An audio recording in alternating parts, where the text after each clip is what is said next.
Alden Richards. Buong akala na wala ng pag-asa na makatuluyan niya ang pretty girl na si Catherine Bernardo. Huy! Siyempre, lahat ng pag-ibig na iaalay ni Catherine para kay Alden ay salong-salo at damang-dama umano ng binata. So ito nga, marami ang nagsasabi na talaga nga namang kumbinsido ang aktor na maisakatuparan ang isa sa kanyang hangarin na magkaroon ng walang hanggang kaligayahan.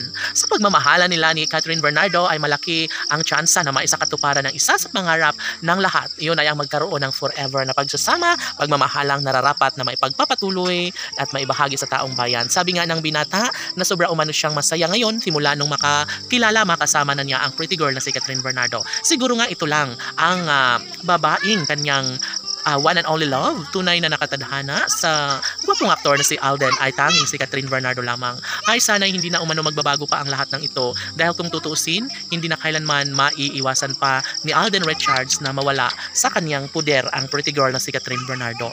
Bahagi na sa buhay ni Alden si Catherine kaya nararapat lamang na kanya itong patunayan, kanya itong ipaglalaban kahit ano pa umano ang mangyayari. Marami ang nagsasabi na sadyang namang kailanman ay mas nagkaroon umano ng malaking pag-asa na mamumutawi ang pag-asang maikasal nga si Alden sa pretty girl na si Catherine Bernardo. Huy! Sana nga ay hindi na magbabago pa ang mga desisyon ng dalaga at binata dahil kung tutusin, sadyang masasayang lamang ang lahat kapag hindi na papatunayan pa ni Alden at Catherine ang kanyang pag-ibig. Siyempre, mas magkaroon umano ng malaking posibilidad ngayon lalo na at ipinagpapatuloy na ni Catherine ang kanyang pag-ibig para sa binata. Siyempre, sabi nga ni Alden Richards na iaalay niya ang lahat, ang 100 pagmamahal para sa pretty girl dahil alam niya na hindi na siya hahayaan na makawala pa ito.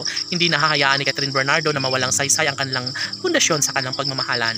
Marami ang nagtitilian sa kilig ngayon dahil nga alam nila na darating umano talaga sa puntong si Alden at Catherine lamang ang nararapat na magkakatuluyan at magsasama sa habang panahon. Laging pakatandaan na hindi pa huli ang lahat at ito lamang ang pinakaninanais ni Catherine Bernardo ang magkaroon ng kasagutan na makatuluyan niya ang gwapong aktor na si Alden Richards. Never na mawawala ng pag-asa kahit kailan, iisa lamang ang pinakainabangan ng lahat. Yun ay ang magkaroon ng walang hanggang pagsasama, pagmamahalang nararapat na mararamdaman sa piling ni Alden at Catherine. Narito at ipapatuloy ni Catherine at Alden ang kalang pagmamahalan sa isa't isa at never umano nilang bibiguin ang kalang milyon-milyon ng mga taga-subaybay na walang ibang hinangad kundi ang pagkakatuluyang tunay na siyang nagbibigay malaking pag-asa at kaligayahan sa kanilang mga taga-subaybay. Tanong ng mga netizens, posible nga kaya na maisakatuparan ng isa sa hangarin ni Alden Richards na maikasal nga sa pretty girl na si Catherine Bernardo? Kung ganun man, ay dapat sana sa mas lalong madaling panahon ay hindi na hahayaan pa ng binata na mawala sa kanyang buhay ang pinakaminamahal na si Catherine Bernardo. Umaasa ang lahat na magkaroon ng walang hanggang kasiyahan at kaligayahan sa puso ni Alden Richards, lalo na at malaki ang posibilidad na maisakatuparan din bandang huli ang pangarap ni Alden na makatuluyan si Catherine Bernardo. Laban!